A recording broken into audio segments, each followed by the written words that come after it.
Segundo aos Tessalonicenses 2, verso 15 até o versículo de número 17.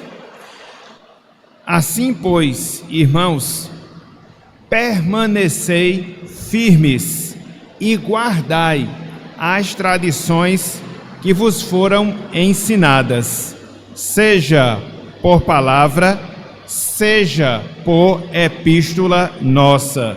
Versículo 16. Ora, nosso Senhor Jesus Cristo mesmo e Deus, o nosso Pai, que nos amou e nos deu eterna consolação e boa esperança pela graça, consolem o vosso coração e vos confirmem em toda boa obra e boa palavra. Até aqui, até o versículo 17, que o Senhor nos abençoe e que Ele esteja aplicando a porção lida da sua santa e bendita palavra em nossos corações. Amém. Meus irmãos, meus amigos, eu sei que hoje a gente vai ter uma concorrência um tanto quanto forte, né, por causa do som da chuva, mas mesmo assim a gente vai tentar falar de tal forma que a gente possa atentar para tudo aquilo que vai ser considerado. Então, em termos de palavras introdutórias, eu queria dizer que a salvação é o maior de todos e de todos os milagres.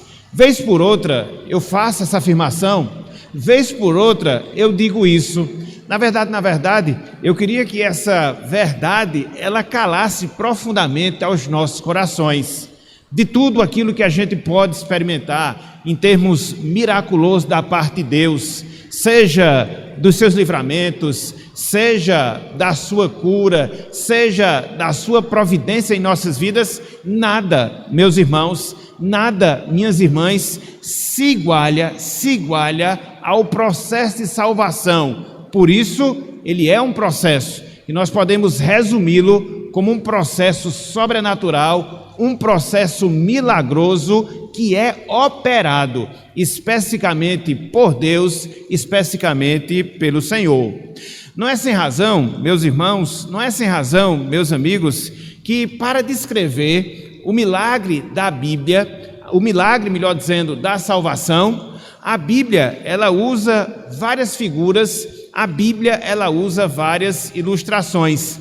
Dentre essas figuras, dentre essas ilustrações, existe uma que é bastante especial e que eu queria chamar a nossa atenção para ela nessa palavra introdutória. Ou seja, em alguns momentos, a Bíblia ela descreve a salvação como uma geração de uma vida, uma geração de uma nova vida.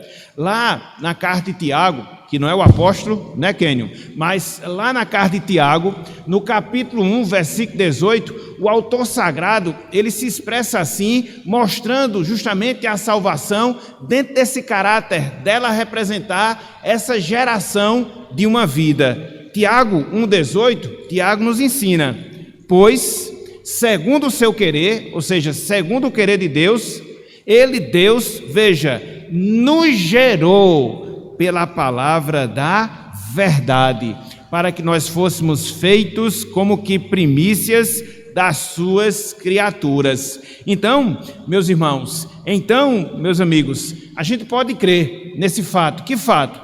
A salvação é um milagre.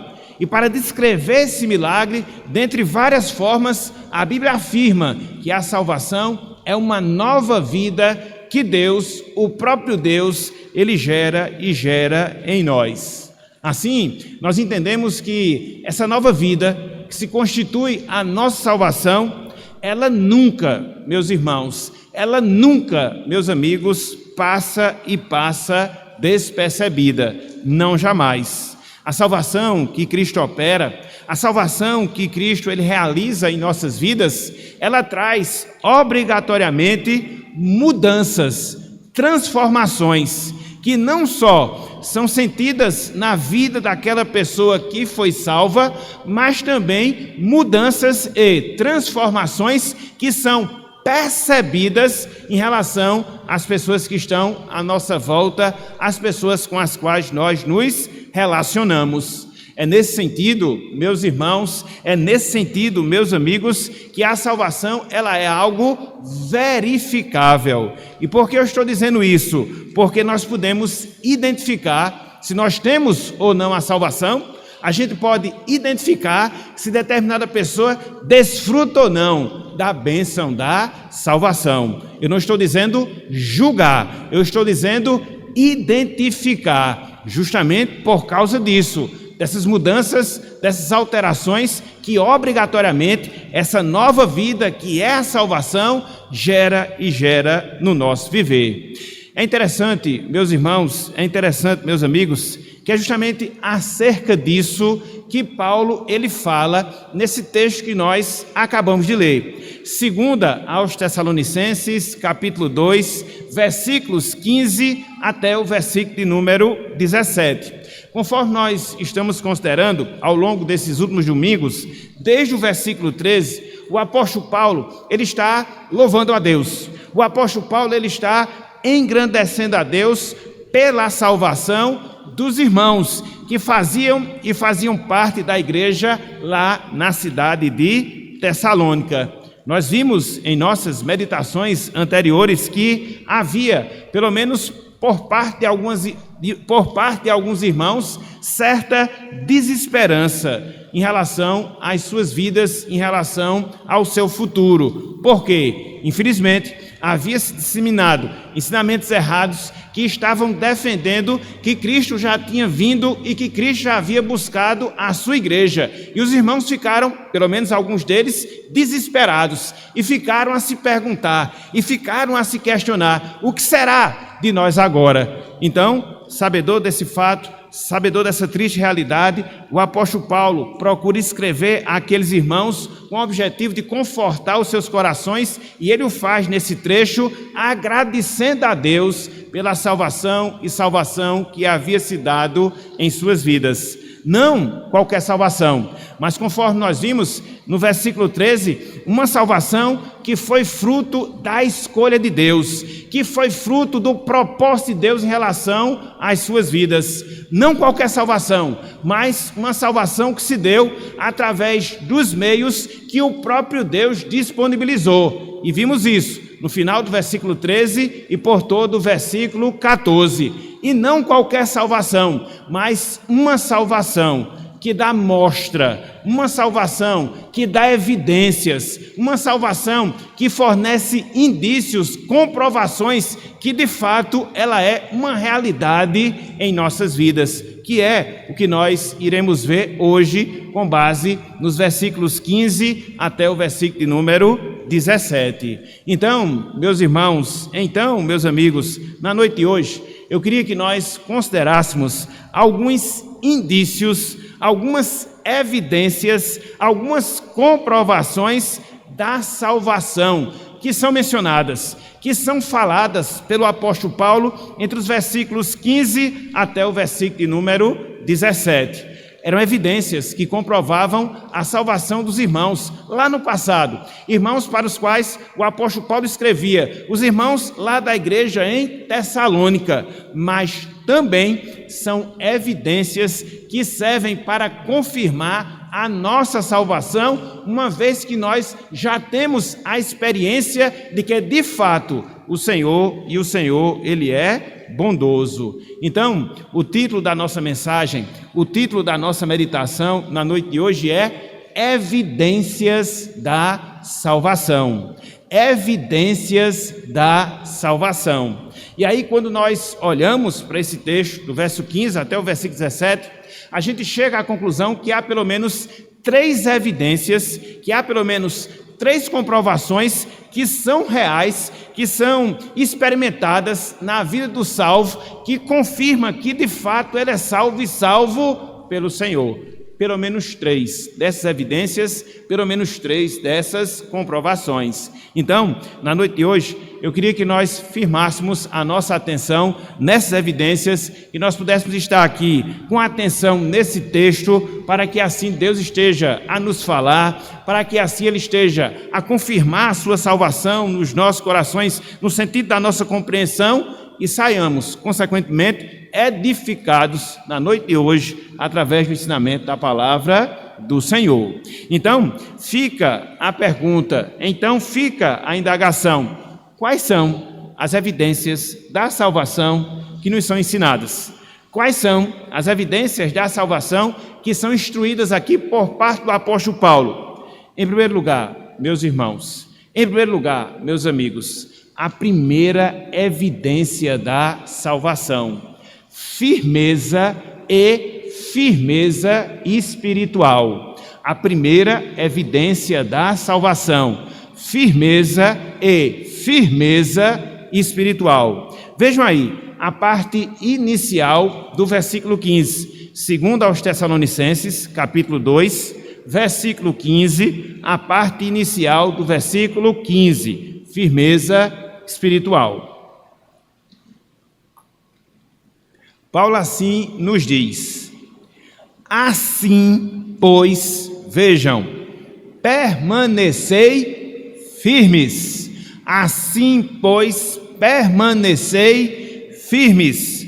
Aqui nesse trecho, meus irmãos, aqui nesse trecho, meus amigos, Paulo ele está exortando. Ele está exortando os irmãos lá na igreja de Tessalônica. Exortando em que sentido? Admoestando de que forma? Ele estava exortando os irmãos para que os irmãos permanecessem. Os irmãos permanecessem firmes nos caminhos do Senhor. Firmes nos caminhos de Deus. É bem interessante a gente atentar para o significado dessa expressão que Paulo usa: permanecei firmes. Essa expressão aqui, meus irmãos, essa expressão aqui, meus amigos, ela foi retirada da parte do apóstolo Paulo do contexto ou de um contexto militar. Há uma linguagem que fazia parte dos soldados, sobretudo dos soldados que compunham ali o Império Romano. Literalmente falando, essa expressão permanecer firme, que Paulo ele usa aqui nessa exortação àqueles irmãos, significa, literalmente falando, permanecer constante. Literalmente falando, significa permanecer fiel. Significa guardar o posto. Significa guardar o terreno que lhe foi confiado.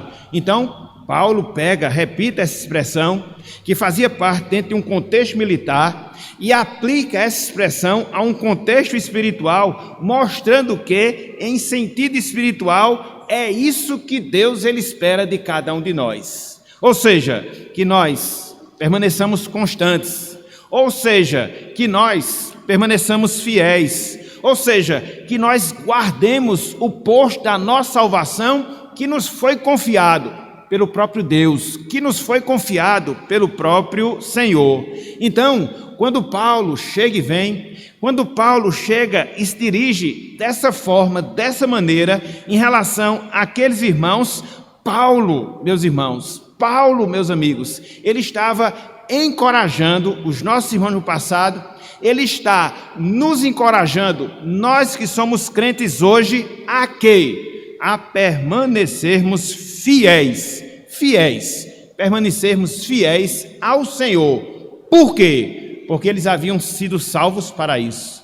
Por quê? Porque nós fomos salvos para isso, para permanecer firme, para permanecer fiel no Senhor. A gente não pode esquecer, meus irmãos, a gente não pode esquecer, meus amigos, do contexto dessa exortação que Paulo faz aqui aos irmãos lá da igreja de Tessalônica.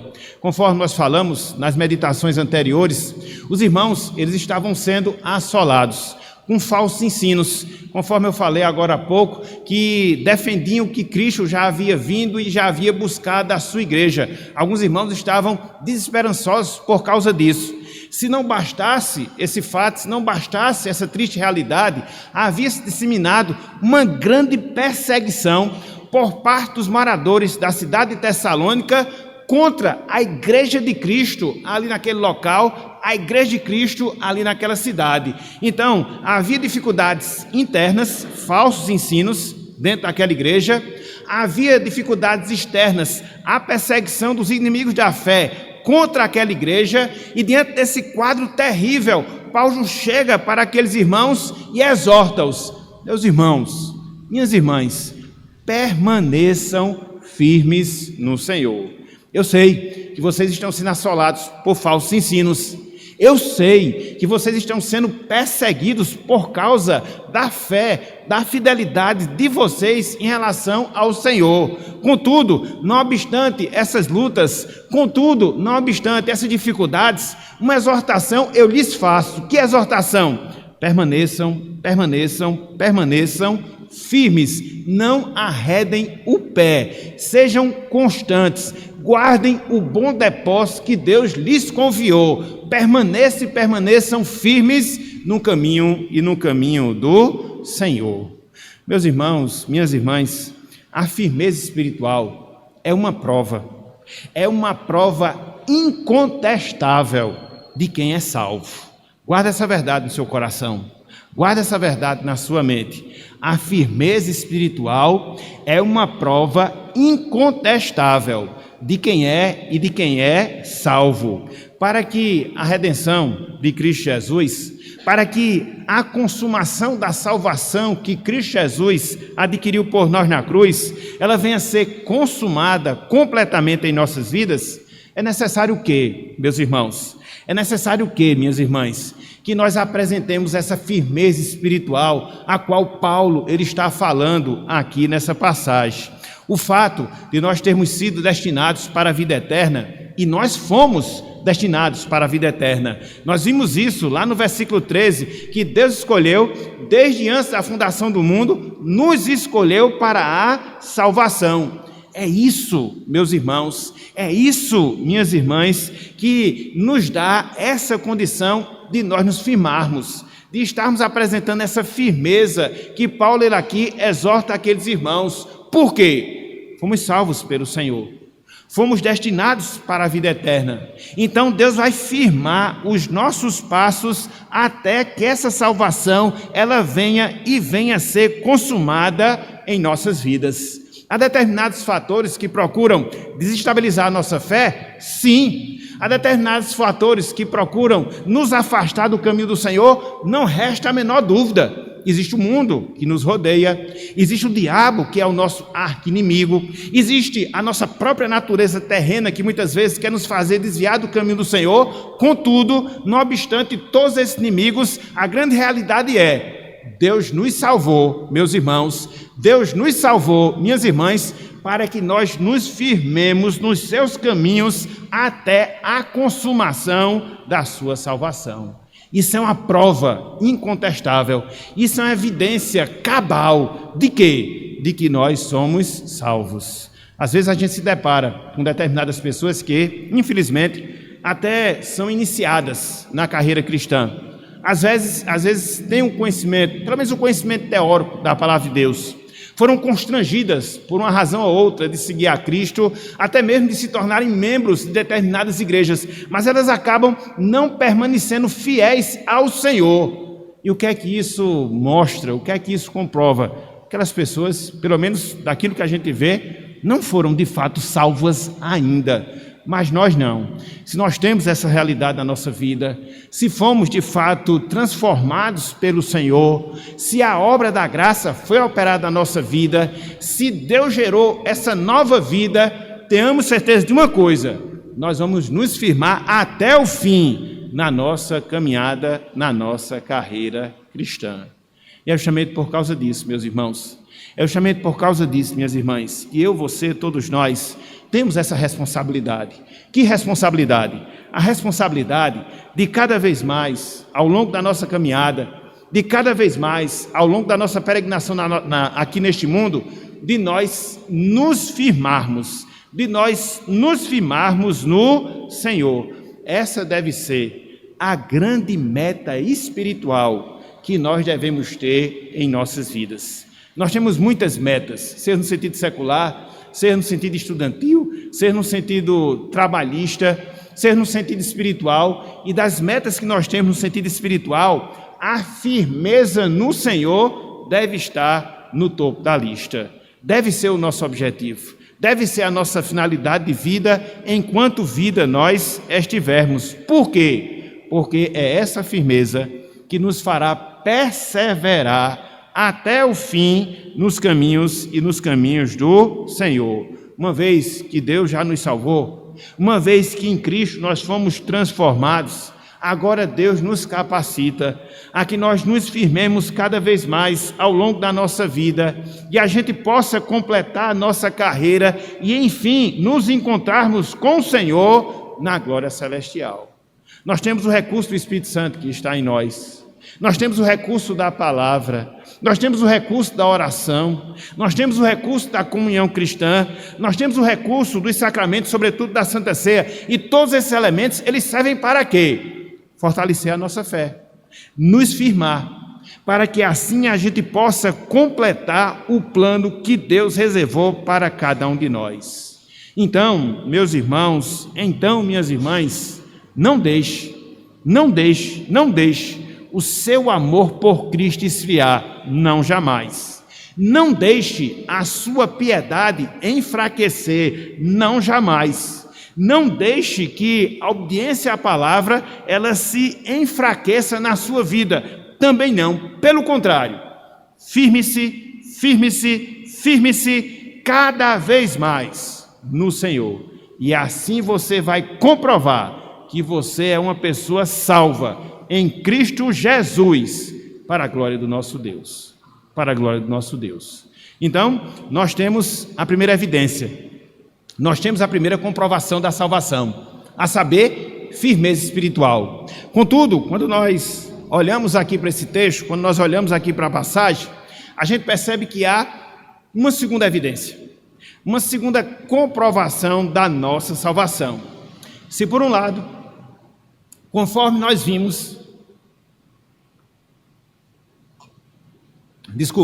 se por um lado, conforme nós vimos, nós devemos ter firmeza espiritual, por outro lado, meus irmãos, por outro lado, meus amigos, nós devemos ter apego à palavra de Deus. Nós devemos nos apegar à palavra de Deus. Vejam aí, por favor, o complemento do versículo 15. Vejam aí, por favor, o complemento do versículo número 15. Diz o seguinte, eu vou ler da parte inicial, só para pegar a mesma linha de raciocínio. Então diz o seguinte, assim, pois, irmãos, permanecei firmes, nós já vimos. Olha agora, como o texto ele é complementado. E guardai as tradições que vos foram ensinadas, seja por palavra, seja por epístola nossa. Aqui, nesse complemento do versículo 15, Paulo ele está exortando, Paulo ele está admoestando os irmãos da igreja em Tessalônica a se apropriarem da palavra de Deus, da palavra do Senhor. Esse verbo guardar, que o apóstolo Paulo usa aqui, quando ele fala guardai, significa segurar com mão forte, literalmente falando. Significa segurar com mão forte, tomando posse, retendo para si, agarrando fortemente. Esse é o sentido literal, vamos assim dizer, dessa palavra. E o que é que o apóstolo Paulo relaciona a essa postura que nós devemos ter, de segurar com mão forte, de tomar posse, de reter para si, de agarrar com mão forte? Ele diz, guardai as tradições. E aí você fica a se perguntar, e aí você fica a se indagar, quais são então essas tradições aqui? A que elas se referem, estritamente falando. Meus irmãos, meus amigos, essas tradições, as quais Paulo ele faz menção aqui no versículo 15, tem a ver com a vontade revelada por Deus, quer seja pelo ensinamento oral que os apóstolos eles fizeram para as pessoas com as quais eles conviveram, quer seja os ensinamentos que foram escritos também pelos apóstolos, sobretudo os ensinamentos que nós temos aqui nas cartas. É interessante, só para você contextualizar aqui essa passagem, quando Paulo ele está escrevendo essa segunda carta aos Tessalonicenses, aquilo que nós chamamos de cânon, ou seja, o grupo de livros inspirados do Novo Testamento, ele estava ainda num processo de inicialização. Então, os ensinamentos eles eram feitos via oral, ou seja, pela própria boca dos apóstolos, e escritos porque eles estavam começando a escrever as cartas. Só para vocês terem uma ideia, quando a segunda carta de Paulo aos Tessalonicenses foi escrita, antes dela só haviam sido escritos 2 livros no Novo Testamento.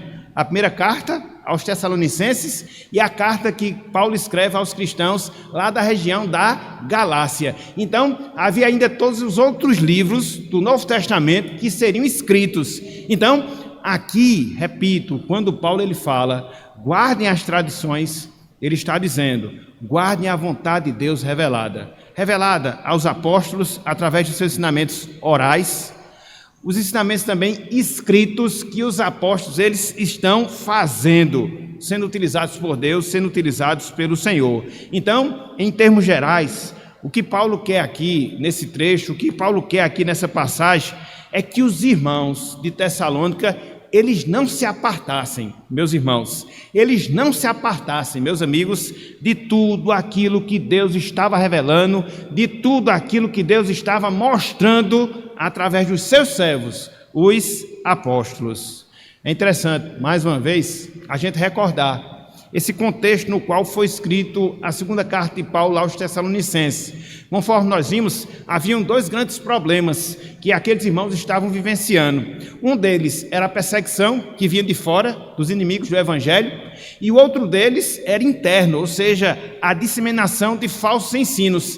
Então, para que eles pudessem se guardar das heresias, para que eles pudessem se guardar dos falsos ensinos, o que é que eles deveriam fazer? Segurar com mão firme, segurar com mão forte, guardar todos os ensinamentos que os apóstolos estavam transmitindo, sobretudo o apóstolo Paulo, quer seja pelos seus escritos, quer seja por aquilo que ele estava a viva voz ensinando às pessoas. E quando você aprende isso, quando você considera essas palavras do apóstolo Paulo, você aprende, meus irmãos, você aprende, minhas irmãs, essa verdade que é essencial para as nossas vidas.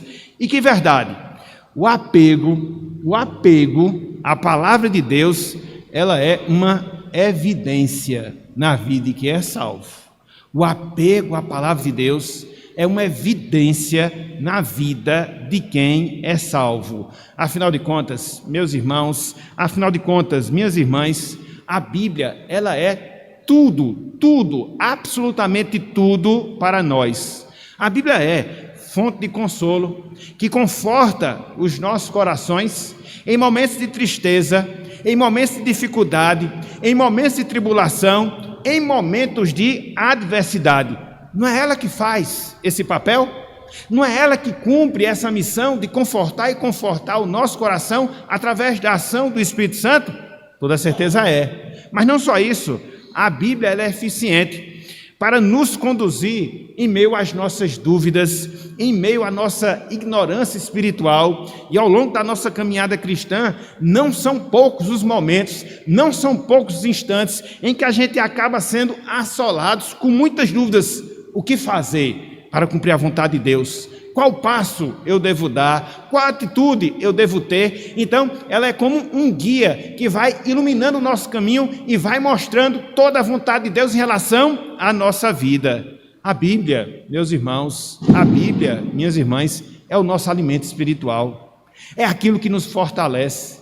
É aquilo que nos dá sustância, pegando aqui um linguajar do interior, para que a gente possa se manter firme no Senhor e no seu caminho. É ela que nos dá o crescimento espiritual, é ela que nos dá a vitalidade no caminhar com Deus, é ela que promove o nosso crescimento da graça, para que assim a gente possa ter cada vez mais a mente de Cristo na nossa vida. Então, sem nos apegarmos à palavra, não dá para nós permanecermos fiéis. E é justamente por causa disso que o apego à palavra, ele acaba comprovando, ele acaba evidenciando aquela pessoa que é salva. Porque quando você se desapega da palavra, isso acaba sendo um testemunho vivo de que ainda você não foi salvo e salvo pelo Senhor. E isso, meus irmãos, e isso, minhas irmãs, lança um grande, na verdade, um imenso desafio para cada um de nós. Que desafio? O desafio que nós temos, cada um de nós temos, de nos apropriarmos da palavra de Deus como o tesouro mais valioso da nossa vida. O desafio de nós nos apropriarmos da palavra de Deus como o tesouro mais valioso que nós temos e temos em nossas vidas. Meus irmãos, minhas irmãs, Deus nos deixou a sua verdade, Deus nos deixou a sua palavra para que nós pudéssemos cada vez mais nos apegar, nos apropriar dela. Aqui reside o segredo de nós sermos bem-sucedidos na nossa vida com Deus, na nossa caminhada cristã. Se você quer ser bem-sucedido, se você quer ser bem-sucedida na sua vida com Deus, na sua caminhada cristã, se apegar à palavra é fundamental. É essencial, é indispensável. Basta nós vermos, meus irmãos, basta nós vermos, minhas irmãs, o histórico, o testemunho dos diversos homens, das diversas mulheres de Deus ao longo da história, sobretudo da história bíblica, de pessoas que se apegaram à palavra e por isso confirmaram cada vez mais a sua salvação. Me vem à mente aqui o exemplo de Davi. Como eu sempre gosto de dizer, que a Bíblia descreve como o homem segundo o coração de Deus. E por que Davi recebe esse título? E por que Deus se refere a ele dessa forma, com esses termos? O homem segundo o meu coração vai fazer toda a minha vontade. Porque Davi, meus irmãos, Davi, minhas irmãs, era um homem da palavra. Era um homem que amava a palavra. Era um homem que se envolvia com a palavra. Era um homem que se deleitava com a palavra de Deus. Quer ver dois exemplos claros que comprovam isso, que comprovam essa realidade? Salmo 19, escrito por Davi, que trata sobre a palavra de Deus. Salmo 119, que provavelmente foi escrito por Davi. Um salmo que, com exceção de 3, 4 versículos, todos os outros versículos, eles tratam justamente do envolvimento com a palavra. Então, meus irmãos, minhas irmãs, fica essa responsabilidade, esse compromisso para cada um de nós. Procure se apegar à palavra do Senhor, procure estudá-la, procure memorizá-la, procure meditá-la, procure obedecê-la. Você vai ver que na medida em que você tem esse envolvimento com a Bíblia, na medida em que você se apega à palavra, a certeza de salvação ela vai se tornar mais forte na sua mente, no seu coração. Quanto mais próximo da palavra, mais convicção da salvação. Quanto mais distante da palavra, menos convicção da salvação. Não há como fugir. Ou é uma coisa, ou é outra. E a gente não pode estar no segundo grupo. Muito pelo contrário. A gente deve estar no primeiro grupo. Então, quais são as evidências da nossa salvação? Em primeiro lugar, você, todos nós que somos salvos, devemos ter firmeza. Não qualquer firmeza, mas firmeza espiritual. Em segundo lugar, qual é a segunda evidência da salvação? Que nós devemos nos apegar à palavra do Senhor. Contudo, quando nós olhamos aqui para esse texto, quando nós olhamos aqui para essa passagem, a gente percebe que há uma terceira evidência. E que evidência é essa? Consolo interior, por não dizer consolo espiritual. Olhem só, meus irmãos, olhem só, meus amigos, o que nós encontramos entre os versículos 16 e também o versículo 17. Olhem aí, por favor. 2 Tessalonicenses, capítulo 2, versículo 16 e também o versículo de número 17.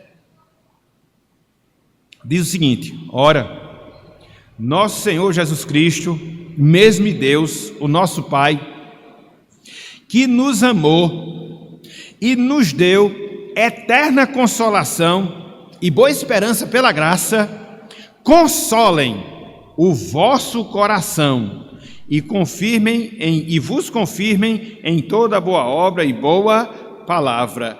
Consolem o vosso coração. Aqui Paulo ele está rogando a Deus. Ele está intercedendo a Deus em favor dos tessalonicenses. Em que sentido? Especificamente falando, para que os irmãos de Tessalônica eles fossem consolados, eles fossem confortados. Paulo ele é consciente, meus irmãos.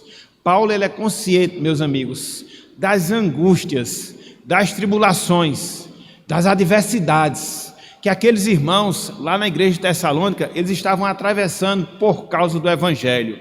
De um lado, heresias, falsos ensinos.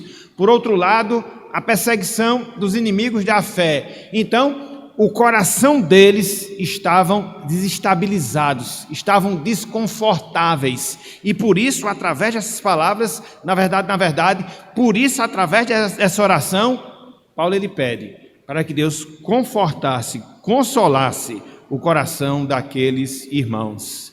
É interessante, meus irmãos, meus amigos, atentarmos para o significado da palavra consolo. Consolo, que Paulo ele usa aqui nesse texto, quer ser no versículo 16, quer ser no versículo 17, literalmente falando, esse consolo ao qual Paulo aqui faz menção, ele significa a assistência divina, a assistência de Deus, através do Espírito Santo no coração do salvo, através do qual Deus ele fortalece, através do qual Deus ele nos reanima diante dos medos, diante das tristezas e diante das incertezas que a gente enfrenta em nossas vidas. Então, a oração de Paulo em favor daqueles irmãos era nesse sentido, que Deus estivesse agindo através do seu Espírito, que Deus estivesse derramando no coração daqueles irmãos o fortalecimento contra os medos, fortalecimento contra as tristezas que estavam afetando a vida de alguns irmãos lá na igreja de Tessalônica. E aqui, meus irmãos, meus amigos, a gente aprende essa verdade, a gente aprende esse princípio. Que verdade, que princípio? A consolação divina, a consolação de Deus, ela é exclusiva para quem é salvo e salvo em Cristo Jesus. Conforme nós estamos vendo aqui, Paulo ele está rogando aos irmãos, e não eram quaisquer irmãos, mas conforme nós vimos já no versículo 13, irmãos que Deus havia escolhido para a salvação desde toda a eternidade, irmãos que Deus havia salvo pela obra de Cristo Jesus. Então, para essas pessoas, Paulo pede que Deus conforte os seus corações. Por quê? O consolo de Deus é uma evidência que comprova a obra da graça de Deus na nossa vida. Meus irmãos, minhas irmãs, o homem natural, ele não desfruta desse privilégio. Que privilégio? Do conforto divino, do conforto do Senhor. O homem natural, ele procura conforto através das coisas circunstanciais, através das coisas que se nos apresentam nesse mundo, seja vantagens, seja comemorações, seja vícios, mas a gente sabe que, no fundo, essas coisas, elas não nos trazem paz, essas coisas, elas não nos confortam, essas coisas, elas não nos consolam. Na prática, a gente percebe isso e percebe com facilidade.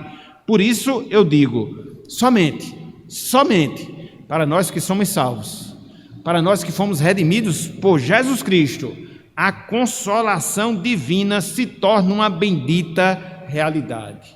E sabe por quê, meus irmãos? Sabe por quê, minhas irmãs? Porque o próprio Consolador está dentro dos nossos corações. É por isso que nós temos essa consolação. É por isso que nós temos esse conforto, porque o Espírito Santo, Paracletos, o Consolador, Ele mesmo, representando Cristo, Ele está dentro das nossas vidas, residindo em nossos corações. E se não bastasse esse fato, que já é um fato importante, o próprio Deus nos deu da sua palavra, para que também ela pudesse operar mediante o Espírito Santo, e pudesse nos confortar ao longo de toda a nossa jornada aqui neste mundo e chegarmos salvos, como nós chegaremos, para confirmar, enfim, a nossa salvação. É por isso, meus irmãos, é por isso, minhas irmãs, que eu, você, todos nós, devemos procurar, ao longo da nossa vida, devemos procurar, ao longo da nossa caminhada aqui neste mundo, desfrutar, sim, desfrutar do consolo de Deus, através do seu Espírito, desfrutar do consolo de Deus, através da sua palavra. Esse é um benefício, meu irmão, minha irmã, que a salvação em Cristo Jesus garante a cada um de nós. Esse é um privilégio exclusivo que, pela graça de Deus, Ele concede a cada um de nós. Nós somos a habitação do Espírito Santo. Por isso que, quando cada vez mais nos enchemos desse Espírito, mais somos consolados por esse Espírito. Então experimente essa consolação nos momentos difíceis, nos momentos adversos, nos momentos de provação. Clame a Deus para que o seu Espírito se revele em você e possa estar confortando o seu coração. Desfrute desse privilégio, desfrute desse benefício. Mas não só isso, desfrute do consolo divino a partir daquilo que Deus lhe revela através da sua palavra.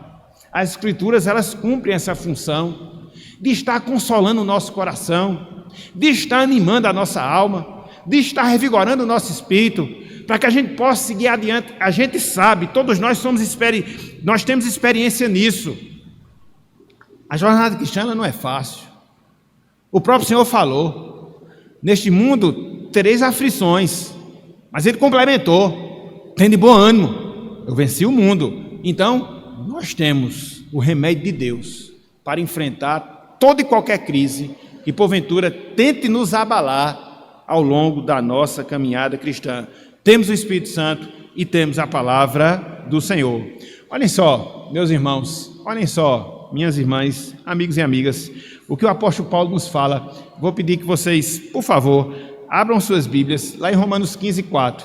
A gente só vai sair do texto agora e eu já estou chegando no final da mensagem. Era só para deixar essa verdade aqui com vocês. Olha só, Romanos 15, versículo 4.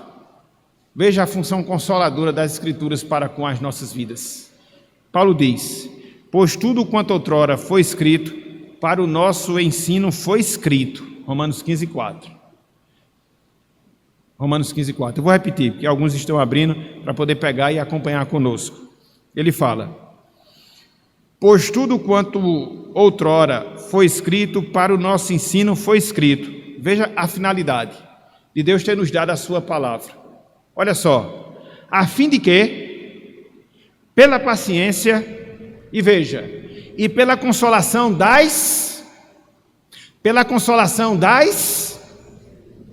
tenhamos esperança. Está vendo aí, meus irmãos? Está vendo aí, minhas irmãs? Desfrute dessa consolação, desfrute dessa consolação que o Espírito Santo lhe dá e que a palavra de Deus nos dá. Fechando a nossa palavra na noite de hoje, nós iniciamos dizendo que a salvação é um milagre, e de fato é um milagre. É o maior de todos os milagres que Deus ele opera na vida do ser humano, e ele não passa despercebido, não jamais. Esse milagre da salvação vai trazer consigo algumas evidências que vão identificar que de fato nós somos salvos. E aqui nós vimos pelo menos 3. Quais são? Firmeza espiritual. Quais são? Apego à palavra de Deus. Quais são? Consolação espiritual ou consolação interna. Então, diante disso, meu irmão, diante disso, minha irmã, avalie a sua vida. Avalie a sua vida. Você tem essas 3 evidências. Você tem essas 3 comprovações na sua vida. É certo que de crente para crente isso pode variar. Maior grau, maior intensidade, menor intensidade, pode variar. Vai depender do grau de santificação que cada um de nós tenhamos diante de Deus. Mas, obrigatoriamente, elas devem se fazer presentes nas suas vidas. Porque isso é que vai mostrar que somos salvos. Isso é que vai mostrar que fomos remidos. Isso é que vai mostrar que o milagre da salvação, de fato, foi operado na nossa vida. Meu irmão, minha irmã, não descanse. Não descanse. Não descanse. Enquanto essas evidências, elas não forem experimentadas por você. enquanto elas não forem vistas da parte dos outros em relação à sua vida, porque isso é importante para que você tenha convicção de que, de fato, você é salvo na pessoa de Cristo Jesus. Você não é apenas uma pessoa que detém conhecimento religioso, você não é apenas uma pessoa que faz parte de uma membresia de uma igreja, você não é apenas uma pessoa que participa de eventos cristãos, não, você é salvo, porque é isso que importa no final de todas as coisas. O milagre da salvação ter sido dado, ou ter sido operado, melhor dizendo, nas nossas vidas. E aquelas pessoas que porventura estão conosco, que não têm ainda essa certeza, que não possuem ainda essas evidências na sua vida, meu amigo, minha amiga, eu lhes dou um conselho. Que conselho? Que vocês busquem e busquem a salvação do Senhor. Apesar da salvação, conforme nós estamos a falar, ser um milagre que só Deus, Ele pode operar, não significa dizer que você não possa buscá-la, não, você pode fazer. Ouça o Evangelho, para que Deus fale ao seu coração. Procure meditar nesse Evangelho e confrontá-lo à sua vida, aquilo que você é, aquilo que você faz. E você vai perceber que falta para você firmeza espiritual, falta para você amor à palavra, falta para você consolação no seu coração, mas isso é importante, porque uma vez que você constata essa realidade, você vai buscar a Deus, você vai clamar ao Senhor, você vai pedir a Ele que essa obra da graça seja operada na sua vida, e não descanse, meu amigo, não descanse, minha amiga, enquanto essa bênção não for real na sua vida. Faça-o a partir de hoje, faça-o a partir de agora, e se porventura você quer aprender acerca dela no sentido mais detalhado, nos procure, para que assim a gente possa lhe auxiliar nesse processo, e enfim, pela graça de Deus, você possa experimentar a salvação de Cristo na sua vida. É isso, meu amigo, é isso, minha amiga, que nós desejamos para cada um de vocês. Portanto, meus irmãos, portanto, meus amigos, que Deus, pela sua graça, pela sua misericórdia, nos abençoe, que Ele aplique a sua santa palavra em nossos corações e que, conforme a sua vontade, para a glória do seu nome, cada um de nós que estamos ouvindo o Evangelho nessa noite de hoje, possamos ter essas evidências que confirmarão a salvação de Deus no nosso coração. Que Deus nos abençoe e aplique a sua palavra em cada um de nós, em o nome de Jesus Cristo. Amém.